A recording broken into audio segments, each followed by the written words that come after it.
அனைவருக்கும் என்னுடைய அன்பான வணக்கம். அருமை சொந்தங்களே, உங்கள் அனைவருக்கும் அண்ணாமலை தம்பியாக 80வது சுதந்திர தின நல்வாழ்த்துக்களை தெரிவித்துக் கொள்கின்றேன். அருமை சொந்தங்களே, நம்ம வி தி லீடர்ஸ் இயக்கத்தினுடைய தன்னார்வ பெருமக்களே, நாளை 80வது சுதந்திர தின நாளில் தமிழகத்தில் கிராம சபை கூட்டங்கள் அனைத்து இடத்திலும் கூட காலை 10 மணியிலிருந்து நடக்க இருக்கிறது. 12,525 கிராமங்களில் கிராம சபை கூட்டம் நடக்க இருக்கு. நாம் வி தி லீடர்ஸ் அமைப்பினுடைய மிக முக்கியமான நோக்கமே அடிப்படை மாற்றத்தை நோக்கி நம்முடைய அமைப்பு சென்று கொண்டிருக்கிறது. மாறுவோம் மாற்றுவோம் என்கின்ற ஒரு முழக்கத்தோடு நாம் களத்தில் இருக்கின்றோம். ஸோ ஒரு கிராம சபை கூட்டத்திலும் கூட நம்முடைய வி தி லீடர்ஸ் வாலண்டியர்ஸ் தன்னார்வ நண்பர்கள் பங்கேற்பது மிக மிக அவசியமாகிறது. நாளை நடக்க இருக்கக்கூடிய கிராம சபை கூட்டத்தில் உங்கள் ஊரில் இந்த 12,525 கிராம சபையில் நீங்கள் வர்றீங்கன்னா கண்டிப்பாக நீங்கள் பங்கேற்க வேண்டும் என்று அன்போடு கேட்டுக்கொள்கின்றேன். உங்களோடு உள்ளூர்காரங்களையும் கூட்டிகிட்டு போங்க. மிக முக்கியமாக பெண்கள் அழைச்சிக்கிட்டு போங்க, இளைஞர்கள் அழைச்சிக்கிட்டு போங்க, பிற்படுத்தப்பட்ட மக்கள் எல்லோரையும் கூட்டிகிட்டு போங்க, பட்டியலின சகோதர சகோதரிகளை கூட்டிகிட்டு போங்க. கிராம சபை கூட்டத்தில் பங்கேறுங்க. இந்த கிராம சபை கூட்டத்தை பொறுத்தவரை நம்முடைய அமைப்பில் பங்கேற்கக்கூடியவர்கள் அது அரசியல் மேடையாக ஒரு போட்டி பொறாமையில் சண்டை போடக்கூடிய தளமாக நாம் எப்பொழுதும் பயன்படுத்த மாட்டோம். கிராமப்புறத்தினுடைய ஆரோக்கியமான வளர்ச்சிக்காக அதை பயன்படுத்துவது நம்முடைய நோக்கம். இன்னைக்கு ஒரு கிராம சபை கூட்டத்தில் நம்மால் என்ன செய்ய முடியும்? நிறைய விஷயங்கள் செய்யலாம். நாளைக்கு மாநில அரசு பார்த்தீங்கன்னா நாளை நடக்க இருக்கக்கூடிய கிராம சபை கூட்டத்திற்கு 10 அஜெண்டா கொடுத்துருக்குறாங்க. 10 விஷயங்கள் கண்டிப்பாக பேசணும் அப்படின்னு. முதல் விஷயம் பார்த்தீங்கன்னா, அந்த கிராம சபையினுடைய கடந்த ஆண்டினுடைய பொது நிதியிலிருந்து எடுக்கப்பட்ட வரவு செலவு என்ன பணம் செலவு பண்ணியிருக்காங்க, வரவு செலவு என்ன பண்ணியிருக்காங்க. இரண்டாவது பொருள் பார்த்தீங்கன்னா, மகாத்மா காந்தி தேசிய ஊரக வேலைவாய்ப்பு வளர்ச்சி திட்டம் இன்னைக்கு விபி ராம்ஜி அப்படிங்கிற பேரில் இருக்குது. அது எவ்வளவு மேண்டேஸ் கிரியேட் பண்ணியிருக்கிறாங்க, மக்கள் சக்தி எவ்வளவு பயன்படுத்தியிருக்கிறாங்க, அதனுடைய கணக்கு வழக்குகள் கிராம சபை கூட்டத்தில் பொதுவாக மக்களிடம் ஒப்படைக்கப்பட வேண்டும். அதே போல் மூன்றாவது பொருள் பார்த்தீங்கன்னா, தூய்மையான குடிநீர் விநியோகிக்கணும்.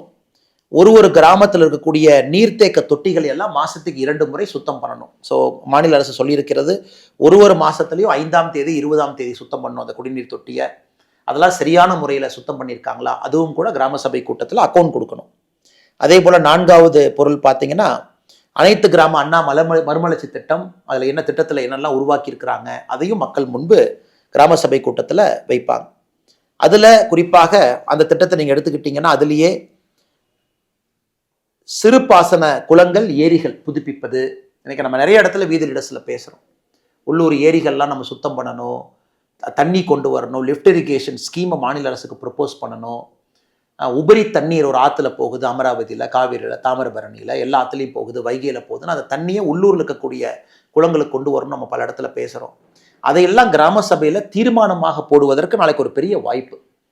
ஸோ உள்ளூர் ஒரு திட்டத்தில் கிராமப்புறத்தினுடைய வளர்ச்சிக்கு நீர்த்தேக்க குளங்கள் அதை நம்ம பண்ணணும், செப்பனிடணும், அடுத்த கட்டம் எடுத்துகிட்டு போகணும்னா இதையெல்லாம் நீங்கள் நம்முடைய வி தி லீடர்ஸ் ஆர்கனைசேஷன் சார்பாக தீர்மானமாக போடுவதற்கு நாளைக்கு ஒரு பெரும் முயற்சி எடுங்க.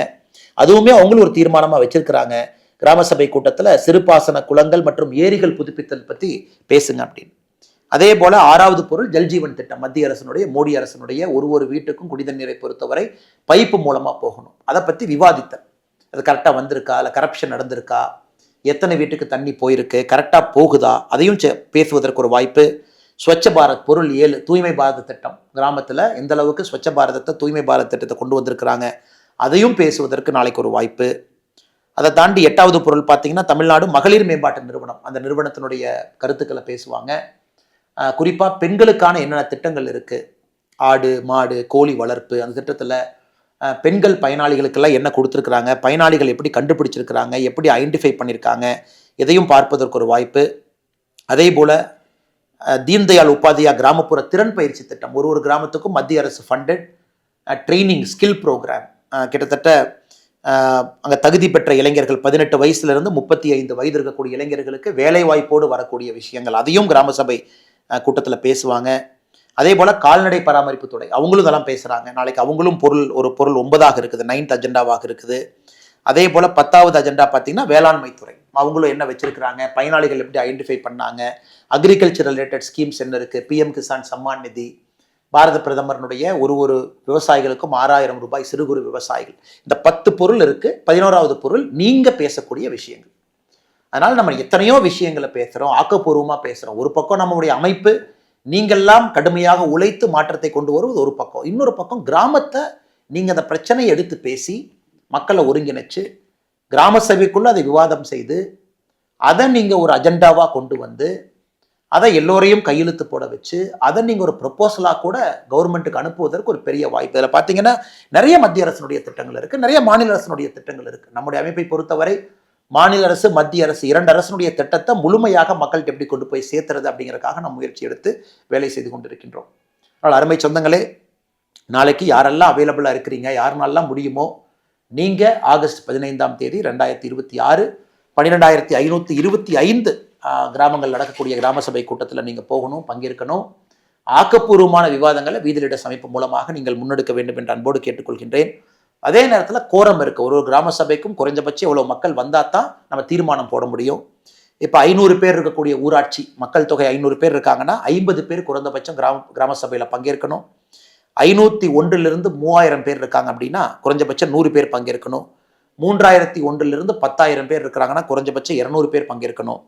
10,000 பேருக்கு மேலே இருக்கிறாங்கன்னா குறைஞ்சபட்சம் 300 பேர் பங்கேற்கணும். இதை நம்ம இதை கோரம்னு சொல்கிறோம், குறைவன் வரம்பு. இது இருக்கும் பொழுது மட்டும்தான் நம்ம ஒரு தீர்மானமாக அதை கொண்டு வர முடியும். அதனால் பெரிய எண்ணிக்கையில் மக்கள்கிட்ட நீங்கள் சொல்லி கூட்டிகிட்டு போங்க.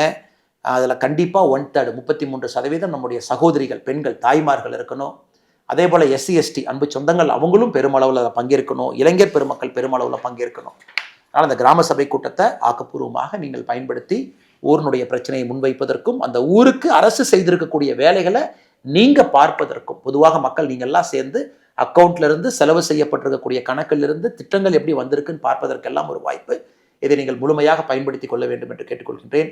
அதே நேரத்தில் நம்முடைய பாரத பிரதமர் ஐயா மோடி அவர்கள் எல்லா வருடமும் போல இந்த ஆண்டும் கூட ஒரு வீட்டிலும் மூவர்ண கொடி, அதை ஹர்ஹர் திரங்கா சொல்லியிருக்கிறாங்க.